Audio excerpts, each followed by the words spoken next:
സഹോദരങ്ങളെ, ഉമ്മു ഹബീബ റളിയല്ലാഹു അൻഹയെ അറിയാത്തവരാരാ സഹോദരങ്ങളെ? റംലത്ത് ബിൻ അബീ സുഫിയാൻ, അബൂ സുഫിയാന്റെ മകളാണ് ഉമ്മു ഹബീബ. അവരുടെ യഥാർത്ഥ പേര് റംല എന്നാണ്.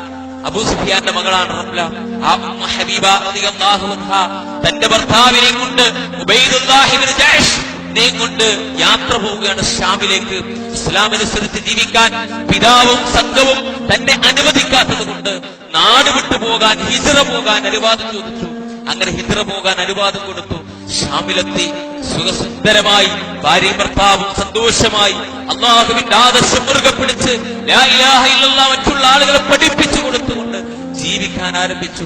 അവസാനം അവിടെ ഉണ്ടായിരുന്ന യഹൂദന്മാരായ ആളുകൾ പെണ്ണും മദ്യവും നൽകി മഹാനായ ഉബൈദുള്ളയെ വശത്താക്കി തങ്ങളുടെ വലയിലേക്കാക്കി. ഇസ്ലാം മാറുകയാണ്. അദ്ദേഹം യഹൂദമതം സ്വീകരിച്ചു. പിന്നീട് ആ നിമിഷം മുതൽ മഹദിയായ ഉമ്മു ഹബീബ റളിയല്ലാഹു അൻഹയുടെ മുമ്പിലേക്ക് വരികയാണ്.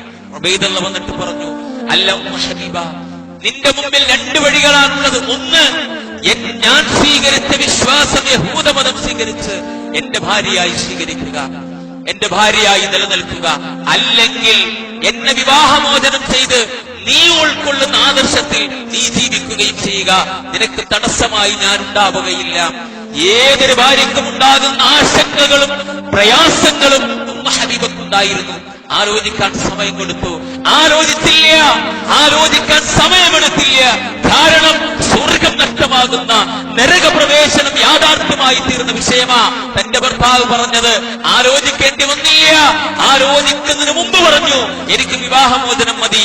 താങ്കളുടെ സംരക്ഷണയിൽ താങ്കളുടെ മതം സ്വീകരിച്ച് താങ്കളുടെ ഭാര്യയായി ജീവിക്കുന്നതിനേക്കാളും നല്ലത്, സന്തോഷം ലഭിക്കുന്നതിനേക്കാളും നല്ലത് അല്ലാഹുവിന്റെ ആദർശം സ്വീകരിച്ച് വിധവയായി പ്രയാസം സഹിച്ച് ബുദ്ധിമുട്ടുകൾ അനുഭവിച്ച് ഇവിടെ കഴിയലാണ് ഞാൻ ഇഷ്ടപ്പെടുന്നത്.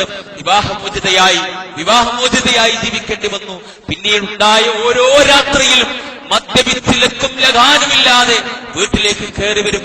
എന്നിട്ടും ഹബീബ റളിയല്ലാഹു അൻഹയുടെ ശരീരത്തിൽ ബലവത്തായ ചാട്ടവാറുകൾ കൊണ്ട് പ്രഹരിക്കുമായിരുന്നു, അടിക്കുമായിരുന്നു. പ്രിയപ്പെട്ട വിശ്വാസികളെ, അവസാനം ഇസ്ലാമിന്റെ ചരിത്രം പറയുന്നു, അടികൊണ്ടിട്ട് ഇറച്ചി ഇങ്ങനെ രണ്ട് കഷ്ണമായി നിൽക്കുമായിരുന്നു, രണ്ട് ഭാഗങ്ങളായി നിൽക്കുമായിരുന്നു. നിർഗളിക്കുന്ന വേദനയോടെ കരയുന്ന കണ്ണുമായി ആ ടെന്റിൽ കഴിയുകയാണ്. രക്തം ശരീരത്തിന്റെ എല്ലാ ഭാഗങ്ങളിൽ നിന്നും ആർന്നൊഴുകുന്നു, മുറിവുകൾ ഉണ്ടായിരിക്കുന്നു. എന്നിട്ടും ഉബൈദുള്ളക്ക് ദേഷ്യം മാറിയില്ല സഹോദരങ്ങളെ. ആ വിണ്ട് കീറി നിൽക്കുന്ന മാംസലത്തിലേക്ക് മണ്ണ് വാരിയിടുകയാണ്. ഉമ്മു ഹബീബ സഹിച്ച വേദന എത്രേ ഞാൻ നിങ്ങൾ പരിശോധിക്കണ്ടേ. വിണ്ട് കീറി നിൽക്കുന്ന വേദനിക്കുന്ന ജീവനുള്ള മാംസത്തിലേക്ക് പ്രിയപ്പെട്ട സഹോദരാ മണ്ണ് വാരിയിടുന്നു. എന്തൊരു വേദനയാണ് സഹോദരങ്ങളെ. മദ്യം ഒഴിച്ചു കൊടുക്കുന്നു. പ്രിയപ്പെട്ടവരെ, എന്തൊരു വേദനയാണ് സഹിക്കേണ്ടി വരുന്നത്. ആ വേദന സഹിച്ച് അവിടെ ജീവിക്കുകയാണ്. ആ സമയത്താണ് അല്ലാഹുവിന്റെ പ്രവാചകന്റെ ദൂതന്മാർ ഷാമിലേക്ക് എത്തുന്നത്. അവരെ കാണാൻ തയ്യാറാകുന്നു. രാജാവിന്റെ കൊട്ടാരത്തിൽ വിളിയാളമുണ്ടായി. അങ്ങനെ രാജാവിന്റെ കൊട്ടാരത്തിലേക്ക് എത്തി. അതാ നിൽക്കുന്നു മുസ്അബ് ബിൻ ഉമൈർ റളിയല്ലാഹു അൻഹു പോലെയുള്ള മഹാരഥന്മാരായ സ്വഹാബികൾ. അവർ സന്തോഷ വാർത്ത അറിയിച്ചു കൊടുക്കുകയാണ്, അല്ല ഉമ്മു ഹബീബ, അങ്ങയെ വിവാഹം കഴിക്കാൻ നബി കരീം സല്ലല്ലാഹു അലൈഹി വസല്ലം ആഗ്രഹിക്കുന്നു. എന്താണ് അങ്ങയുടെ നിലപാട്? എന്താണ് അങ്ങയുടെ അഭിപ്രായം? എന്താണ്? കരഞ്ഞ സഹോദരങ്ങളെ നിറകണ്ണുകളോടെ റബ്ബിന്റെ മുമ്പിൽ സുജൂദിൽ വീഴുന്നു. കണ്ടോ, നബി പഠിപ്പിക്കുകയാ, നീ അല്ലാഹുവിനെ സൂക്ഷിച്ചാൽ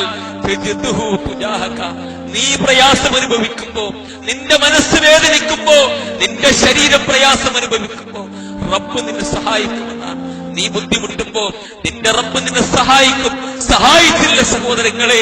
ആരാരും പരിഗണിക്കാനില്ലാത്ത ഒരു ടെന്റിന്റെ ഉള്ളിൽ മുൻഭർത്താവിന്റെ പ്രയാസങ്ങൾ സഹിച്ചുകൊണ്ട് വേദനിപ്പിക്കുന്ന കുത്തുവാക്കുകളും പ്രഹരങ്ങളും ഏറ്റുവാങ്ങി ജീവിക്കുമ്പോ അല്ലാഹുവിന്റെ വിളിയാളം ഉണ്ടായി.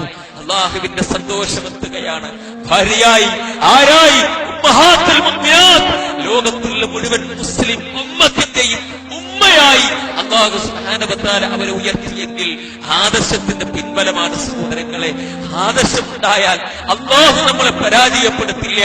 എപ്പോഴാണോ ആ വിശ്വാസത്തിൽ നിന്നും ആ കളിമത്തിൽ നിന്നും ഞാൻ നിങ്ങൾ പിന്നോട്ട് മുന്നോട്ട് പോകുന്നത്.